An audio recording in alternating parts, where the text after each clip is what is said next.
이 말씀을 통해서 정말 하나님의 음성을 듣고 변화된 삶을 살아가시는 여러분들 되시기를 주님의 이름으로 축원을 드립니다. 지난 주일에 저희들이 어떻게 하면 하나님이 기뻐하시는 그런 헌신의 삶을 살 수 있는가에 대해서 말씀을 나누어 보았습니다. 하나님은 우리 삶의 전체를 원하고 계십니다. 우리들이 어떤 부분만, 어떤 시간만을 따로 떼어서 하나님 앞에 드리는 것을 원하는 것이 아니라 우리들의 삶 전체를 통째로 하나님께 드리는 것을 바라고 계십니다. 그리고 우리들이 이 세상에 살아가고는 있지만 세상의 풍조 그리고 세상의 가치관에 휩쓸리지 않고 정말로 하나님의 말씀에, 그 말씀의 탄탄한 기초 위에 서서 또한 성령의 도우심을 따라 늘 마음을 새롭게 함으로 변화된 삶을 살기를 요구하고 계십니다. 우리들 역시 그렇게 살기를 원합니다. 그리고 애쓰고 있습니다. 하지만 그렇게 산다는 것이 쉽지가 않습니다. 오히려 종종 신앙의 그 딜레마에 빠질 때가 많이 있습니다. 다시 말해서 정말 하나님의 뜻이 무엇일까? 특별히 나를 향한 하나님의 그 선하신 목적, 내가 왜 이 세상에 존재하며 이렇게 살아가는지, 이것이 헷갈려서 혼란스러울 때가 있다는 말입니다. 물론 큰 그림으로는 우리가 다 잘 압니다. 하나님께서 우리를 통해서 이제 우리에게 주신 그 은사와 재능을 통해서 하나님의 교회 그리고 이웃을 섬기라는 것, 이것을 우리들이 모르는 것은 절대로 아닙니다. 하지만 좀 더 구체적으로 하나님의 뜻이 우리의 삶을 통해서 어떻게 실현되는지, 그리고 내가 지금 당장 무엇을 어떻게 해야 되는지, 이것을 깨닫기가 그렇게 쉽지가 않습니다. 어떤 사람이 하나님의 뜻을 좀 알고자 했습니다. 그래서 계속해서 그 일을 가지고 골몰하고 기도하다가 하루는 운전을 하고 가면서 하나님 앞에 이렇게 기도했습니다. 주님, 제가 지금 이렇게 쭉 가는데요, 저기 사거리를 만나거든요. 근데 그 사거리에 도착할 때 신호등이 파란색으로 딱 아주 쫙 가면서 싹 바뀌면 하나님의 뜻인 줄 알고 그대로 실천하겠습니다. 사실 이렇게 말하는 것 바로 우리들의 모습입니다. 이런 식으로 하나님의 뜻을 알게 된다면 얼마나 좋겠습니까? 하지만 그런 식으로 하나님의 뜻이 선명하게 들어오지는 않습니다. 하나님을 기쁘시게 해야 하고 우리의 삶을 하나님 앞에 드려야 하는 것, 이것은 잘 알고 있지만 아주 정확하게 내가 어떻게 해야 되는지 바로 깨닫지 못합니다. 오늘 로마서 본문 말씀은 12장 1절 2절 지난 주일의 말씀에 이어서 우리들이 어떻게 변화된 모습으로 하나님 앞에 드려질 수 있는지 좀 더 구체적으로 사도 바울이 설명해 주고 있습니다. 단순히 우리 머릿속에서 우리 지식적으로 우리가 이렇게 변화된 삶을 살아야겠다라고 생각하고 말만 하는 것이 아니라 우리의 삶 가운데에서 어떻게 실천하는지를 사도 바울은 다음 세 가지로 설명해 주고 있습니다.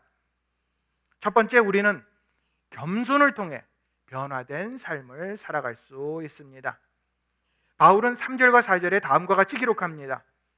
내게 주신 은혜로 말미암아 너희 각 사람에게 말하노니 마땅히 생각할 그 이상의 생각을 품지 말고 오직 하나님께서 각 사람에게 나누어 주신 믿음의 분량대로 지혜롭게 생각하라. 우리가 한 몸에 많은 지체를 가졌으나 모든 지체가 같은 기능을 가진 것이 아니니. 자, 사도 바울은 가장 먼저 우리들이 마땅히 생각할 것 이상의 것을 생각하지 말라고 권면하고 있습니다. 이것이 무슨 말씀입니까? 이 마땅히 생각할 것 이상이라는 것은 분에 넘치는 그러한 생각입니다. 좀 과장을 하는 것입니다. 그리고 자기 자신을 너무 높여 평가하는 것, 그런 것을 뜻합니다.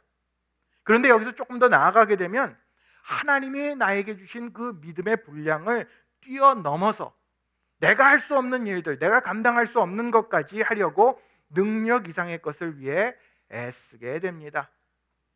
그런데 여기서 그치면 좋겠는데 그것이 아니라 결국 교만으로 이어집니다. 다시 말해 분에 넘치면 오만해진다는 말입니다. 나 자신을 필요 이상으로 높이면서 다른 사람을 이렇게 낮게 낮추어 보고 자신을 더욱더 높이는 그러한 모습이 되어버립니다. 하나님은 믿음의 분량대로 모든 사람들에게 각자의 은사를 주셔서 자신이 감당해야 될 부분, 그리고 직분, 역할, 이것을 주셨습니다. 그럼에도 불구하고 그 이상으로 분에 넘치게 행합니다. 따라서 바울이 지혜롭게 생각하라고 말합니다. 그리스도 안에서 내가 어떤 사람인지, 그리고 내가 어떻게 살아야 되는지 그것을 깨닫고 겸손하라고 말씀하고 있습니다. 왜냐하면 바울은 스스로를 잘 알고 있었습니다. 이 모든 것이 하나님께로부터 왔다. 하나님의 은혜로 비롯되었다. 내가 가진 사명, 내가 행하고 있는 이 은사, 그리고 사도로서의 권위, 이 모든 것이 하나님의 은혜로 이루어짐을 그는 날마다 고백했습니다.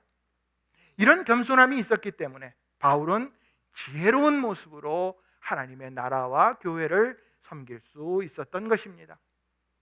우리들 역시 이런 고백이 우리 가운데 계속해서 일어나야 합니다. 우리가 잘한 것 없습니다.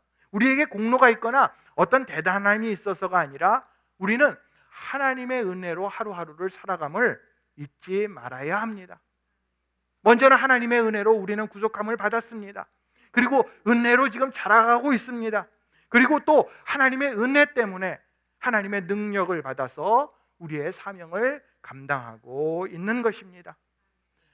이 자리에 있는 것, 이 자리에서 사랑하는 성도들과 함께 예배를 드리며 하나님 앞에 찬양하고 기도하고 예배하는 것, 이 모든 것이 하나님의 은혜로 된 것임을 우리는 매 순간마다 기억하며 감사해야 될 것입니다. 오늘 본문 로마서는 사도 바울이 특별히 로마에 있는 이방인들과 유대인들을 향해 쓴 편지입니다. 그 로마에 있었던 유대인들 아주 교만했습니다. 필요 이상으로 자신을 아주 대단한 사람으로 생각하고 늘 다른 사람들을 무시했습니다. 그렇기 때문에 바울은 그들에게 마땅히 생각할 것 이상의 것을 생각하지 말라고 권면했던 것입니다. 그런데 그들의 그 교만한 모습은 그 당시 예전에 그 사람들의 것으로 그치는 것이 아니라 바로 오늘 우리들의 태도의 문제입니다. 우리들의 자아가 너무 강합니다. 내가 모든 것을 올바르게 판단할 수 있어서 그렇기 때문에 다른 사람을 쉽게 정죄할 수 있다고 생각합니다. 그리고 우리들이 가지고 있는 재능이나 은사가 아주 굉장해 보입니다. 필요 이상으로 나를 대단한 사람으로 여기고 이렇게 말합니다. 말이지 우리 교회는 아주 럭키한 거야. 왜냐하면 나 같은 사람이 교회를 다니거든. 그리고 내가 가진 은사는 아무나 갖고 있는 게 아니라고. 교회에 은사 없는 사람을 대신해서 내가 이렇게 맨날 수고하고 애쓰는 거야. 이런 식으로 이야기들을 합니다. 이것은 어떤 사람들의 얘기, 로마에 있는 그 유대인들의 그런 모습이 아니라 바로 우리들의 이야기입니다. 우리 누구나가 조금만 방심하면 이런 교만함에 빠지게 될 것입니다. 우리 성도들은 하나님으로부터 은혜를 받았고 이제 그 은혜의 빚진 자로 하나님 앞에 영광을 올려드리고 우리의 각자의 모습으로 헌신하도록 그렇게 부르심을 받았습니다. 어떤 사역이 더 대단하거나 어떤 은사가 더 크고 영광스러운 것 절대로 아닙니다. 또 당연히 이거는 별 볼 일 없는 은사야 이렇게 말할 것도 하나도 없습니다. 크던 작던 모든 것이 하나님과 하나님의 나라를 위하여 사용되는 것입니다. 그러므로 우리는 우리 스스로를 낮추어야 합니다. 그러면 하나님께서 우리를 낮출 필요가 없습니다. 우리들이 하는 모든 봉사와 수고 하나님께로 돌리시기 바랍니다. 그리고 교회가 나 때문에 복을 받았다고 생각할 것이 아니라 내가 이 교회의 한 사람으로 있으므로 참으로 내가 복되다 이렇게 여기고 늘 감사하는 삶을 살아가시기를 바랍니다. 우리는 하나님의 은혜로 자라가고 하나님의 은혜로 사는 사람임을 잊지 말아야 할 것입니다. 우리는 겸손함을 통해서 변화된 삶을 이룰 수 있습니다.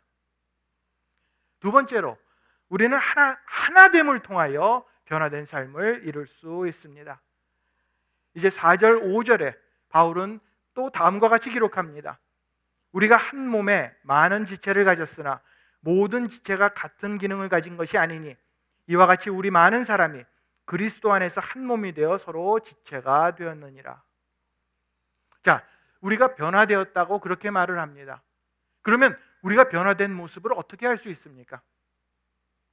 예수 믿고 변화된 삶을 살아가는 것은 다른 사람들과의 관계를 통해서 우리는 깨닫게 됩니다. 그래서 바울은 우리의 몸을 그리스도 안에서 한 몸이 된다, 이렇게 설명해 주고 있습니다. 이 말을 자세히 보면 여기서 세 가지 사실을 알 수 있는데, 첫 번째는 우리는 우리의 몸이 이렇게 성도들과 다 하나로 연결이 되어 있다. 교회에 어떤 눈이 띄는 은사를 가지고 있는 성도가 있다고 해서 그 성도가 가장 중요한 성도는 아닙니다. 우리 몸을 잘 살펴보면 정말로 중요한 기관들 눈에 띄지 않습니다. 여러분들 뇌 보이세요? 심장이 보이세요? 간이 보이십니까? 그런 것들은 참으로 중요하지만 실제로 우리 눈에 보이지도 않습니다. 이와 마찬가지로 사람 보기에 두드러지게 나타난다고 해서 그 사람이 아니면 그 은사가 가장 중요하고 뛰어나다고 말할 수 없을 것입니다. 우리는 모두가 하나님의 나라와 교회와 성도를 섬기고 있는 사람들이기 때문에 서로 존중해 주어야 합니다. 또 그리고 두 번째로 우리 모든 성도는 누구나 다 중요합니다. 얼마나 중요합니까? 어떻게 중요합니까? 어떤 때는 중요하고 어떤 때는 별 볼 일 없고 그렇지 않습니다. 항상 언제나 꼭 필요한 사람들로 하나님은 불러주셨습니다. 우리들 가운데 똑같은 생각을 가지고 똑같은 일을 하고 똑같은 기능을 담당하는 사람은 없습니다. 서로 각자가 다른 모습으로 다른 기능, 다른 역할을 하고 있기 때문에 우리는 참으로 중요한 사람들입니다. 그리고 세 번째로 우리는 서로에게 의존하고 있음을 잊어서는 안 됩니다. 우리는 종종 잊어버릴 때가 있습니다. 우리 성도들이 얼마나 중요한지. 예수 그리스도 안에서 한 몸이 되었다라는 것은 정말 연결이 되어 있는 그러한 성도들입니다. 하나입니다. 그래서 하나가 없어지거나 하나가 잘못되면 우리는 참으로 어려움을 겪게 됩니다. 제가 한 2년 전인가요? 3년 전부터 갑자기 목이 너무 아파가지고 병원을 가게 됐습니다. 여러분 중에 기억하고 계신 분들도 계실 것입니다.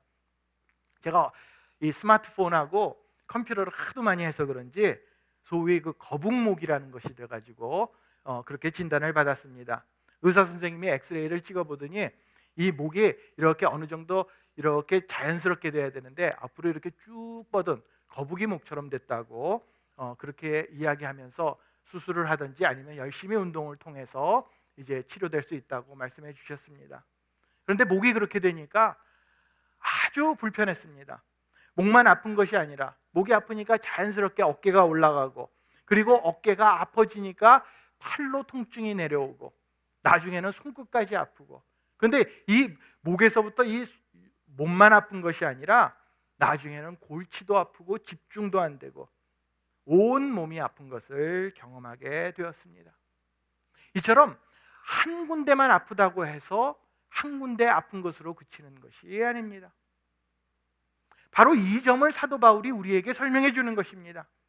우리가 서로 다 다른 것 같지만 한 몸을 이루고 서로 의존하며 연결되어 있음을 강조하고 있습니다. 어떤 기관도 그 기관 하나로 몸 전체를 움직일 수 없습니다. 모든 기관이, 모든 부분이 똑같이 중요합니다. 서로 다른 기능을 가지고 서로를 위해서 수고하고 봉사하고 섬기며 한 몸을 이루어가는 것입니다. 우리 각자는, 여기 계신 모든 성도들은 서로에게 힘을 주고 각자에게 주어진 기능을 잘 담당해서 우리의 삶을 하나님 앞에 헌신된 삶을 살 수 있도록 그렇게 서로를 이끌어 가야 되는 성도들임을 우리는 기억해야 할 것입니다. 그럼에도 우리 주위를 보면 많은 교회들이 교회 안에서도 싸우는 모습을 쉽게 발견합니다. 성도들과 성도들이 싸웁니다. 어떤 때는 성도들과 교육자가 싸웁니다. 그리고 또 젊은 세대와 나이 드신 세대, 서로의 생각이 다르다고 자기의 주장을 내세우며 싸우는 모습을 보게 됩니다. 그러나 우리는 예수 그리스도와 함께 그 안에서 하나가 된 지체들입니다. 서로에게 아주 중요하게 연결이 되어 있습니다. 각자에게 한 몸을 이루는 참 중요한 그 기능을 담당하고 있는 것입니다. 지금 여러분들은 교회에서 어떤 일을 하고 계십니까? 어떤 기능을 담당하고 있습니까? 교회의 모든 사역자들을 위해, 리더들을 위해 기도하고 계십니까? 열심히 기도하시기 바랍니다. 또 선교지와 선교사님들을 위해 기도하며 그들을 돕고 있습니까? 계속해서 그 일에 최선을 다하시기를 바랍니다. 그리고 또 어떤 때는 내 옆에 있는 성도들을 위해서, 그리고 내 주위에 있는 믿지 않는 그 영혼들을 위해 눈물로 기도하고 계십니까? 아니면 우리 가정에 그 식구들을 위해서, 내 사랑하는 친지들을 위해서 최선을 다하고 계십니까? 용기를 잃지 말고 끝까지 인내하시기 바랍니다. 우리는 다른 것 같지만 한 몸으로 연결된 성도이고 하나님의 자녀들입니다. 우리는 이렇게 하나됨을 통해서 하나님의 교회와 이웃을 섬길 수 있습니다. 우리는 하나됨을 통하여 변화된 삶을 이룰 수 있습니다. 이제 세 번째로 사도 바울은 우리는 사명을 통해 변화된 삶을 이룰 수 있다고 설명해 주고 있습니다. 우리 성도들에게는 하나님께서 주신 각자의 사명이 있습니다. 하나님은 우리에게 각종 은사를 주시고 그것을 통해 사명을 담당하도록 하셨습니다. 바울은 우리들 각자가 다른 은사를 가지고 있다. 그 은사를 하나님께서 우리들에게 이루라고 명령하신 그 사명을 이룰 수 있도록 그렇게 해주는 것이라고 설명을 합니다. 그래서 은사에는 여러 가지 모습들이 있습니다. 하나님은 성령을 통해서, 우리의 기질을 통해서, 그리고 우리의 재능, 우리가 가지고 있는 어떤 경험이나 각 개인이 가지고 있는 특별한 것들을 사용하고 계십니다. 이런 은사들은 우리들이 있는 곳, 우리들의 역할, 우리들의 활동, 영역 등에서 아주 큰 도움이 됩니다. 이 은사라는 말, 헬라어로는 카리스마라고 합니다. 여러분들 카리스마라는 말 많이 들어보셨을 거예요. 이 카리스마라는 말, 아주 개성이 강한 사람 표현할 때 그렇게 사용되는 단어입니다. 영화 배우 중에 최민수 같은 사람, 제가 너무 옛날 사람인가요? 아니면 이정재 같은 사람이 이제 이렇게 다른 사람을 쳐다볼 때는 보세요, 눈빛이 아주 다릅니다. 뭔가 아주 강렬한 것이 쫙 나와서 다른 사람들을 압도하고 그것으로 이끌어갈 때 우리는 흔히 야, 저 사람 카리스마가 대단해, 이렇게 이야기합니다. 하지만 이 헬라어 카리스마의 원뜻은 은혜의 선물이라는 그런 뜻을 가지고 있습니다. 다른 사람을 휘어잡을 수 있는 그런 리더십이나 강력한 능력만을 이야기하는 것이 아닙니다. 그러므로 우리가 받은, 하나님으로 받은 은혜의 선물, 우리 모두는 다 카리스마를 가지고 있는 사람들입니다. 자, 여러분 옆에 있는 성도들 서로 한번 쳐다보시기 바랍니다. 그리고 눈에 힘을 한번 빡 주고 아주 강렬한 카리스마를 발휘해 보시기 바랍니다. 나도 이런 은혜의 선물이 있다. 나도 하나님으로 받은 이런 강한 개성이 있음을 인정하시기 바랍니다. 이렇게 우리 모두가 하나님으로부터 은혜를 받았습니다. 선물을 받았습니다. 이 선물을 하나님의 성령을 통해 이제 열매를 맺어 나아가는 것입니다. 먼저는 이 은사들을 통해 하나님께 영광을 올려드려야 합니다. 우리가 은사를 갖고 있는 목적은 다른 것 아닙니다. 궁극적으로 하나님께 영광을 올려드리는 그러한 삶을 살기 위해서입니다. 그리고 다른 사람들을 세워갈 수 있습니다. 교회에 덕을 끼칠 수 있습니다. 그리고 연약한 성도들을 일으켜 세워줄 수가 있습니다. 모든 사람이 건강하게 자랄 수 있도록 우리의 은사를 사용해야 합니다. 6절과 8절 말씀을 보면 우리에게 주신 은혜대로 받은 은사가 각각 다르니 혹 예언이면 믿음의 분수대로, 혹 섬기는 일이면 섬기는 일로, 혹 가르치는 자면 가르치는 일로, 혹 위로하는 자면 위로하는 일로, 구제하는 자는 성실함으로, 다스리는 자는 부지런함으로, 긍휼을 베푸는 자는 즐거움으로 할 것이니라. 바울은 우리들이 이제 이 은사를 올바르게 사용하기 위해서 우리에게 주신 은혜대로 사용할 것을 권면하고 있습니다. 이 말을 문자적으로 그대로 번역하면 하나님이 우리에게 주신 그 은혜의 선물에 따라서 아주 거기에 적절하게 사용하라는 말입니다. 우리 각자가 다른 기능과 직분을 가졌지만 유기적으로 서로 연결이 되어서 하나님의 일을 잘 수행하라는 것, 바로 은사 사용의 아주 기본적인 원칙이 됩니다.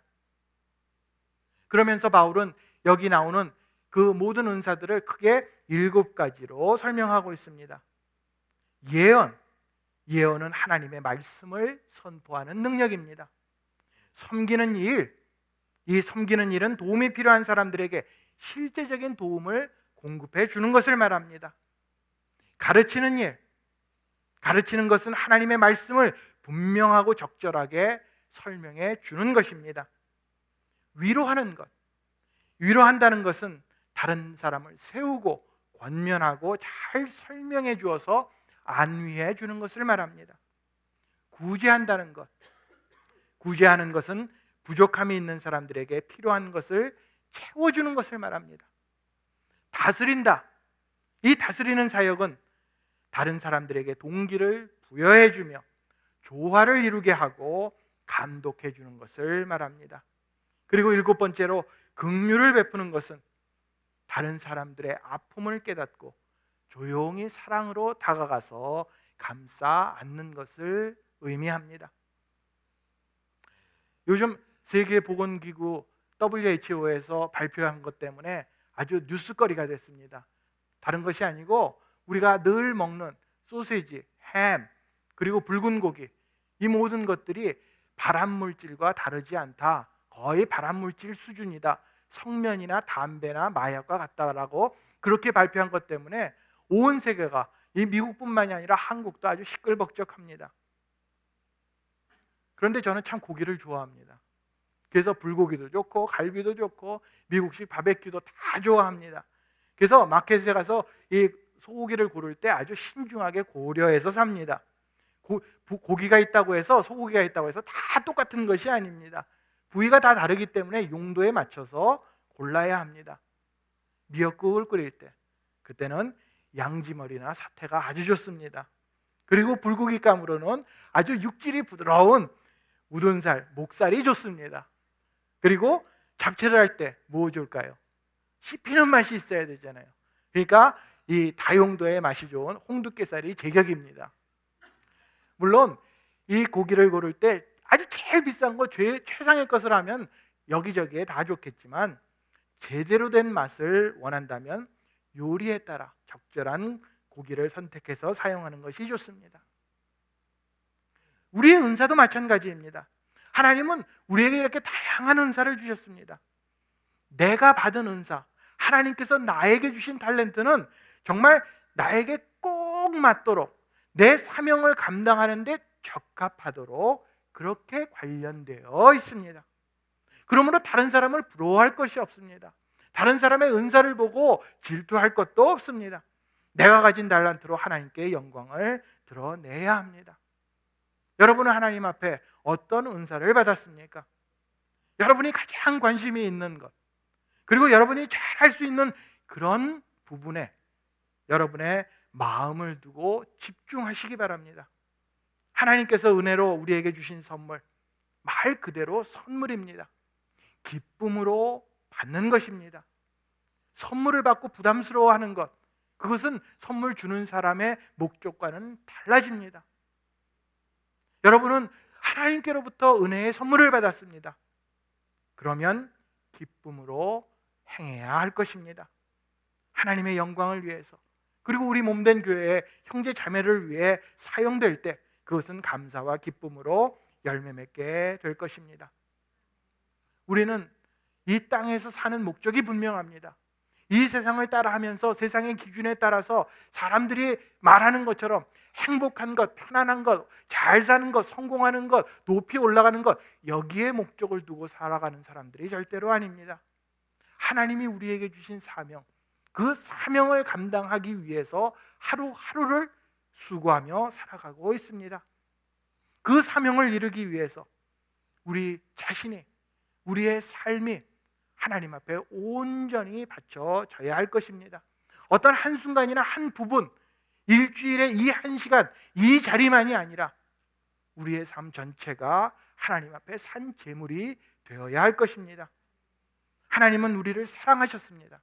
그렇기 때문에 독생자 예수 그리스도를 우리에게 주셨고, 또 그렇게 해서 우리를 구속해 주신 것만이 아니라 우리에게 귀한 은혜의 선물을 주셔서 하나님의 일을 하게끔 만들어 주셨습니다. 그렇다면 이제는 우리가 정말 겸손한 모습으로 그 은혜에 보답하는 마음으로 날마다의 삶 속에서 사명을 위해서 살아가야 할 것입니다.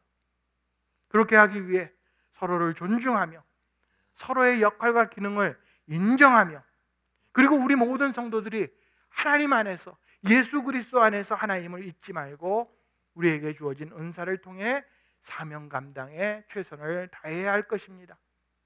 우리는 세상을 향해, 사람들을 위해, 사람을 기쁘기 위해 그렇게 살아가는 사람들이 아니라 하나님의 사명을 위해서 살아가는 사람들입니다.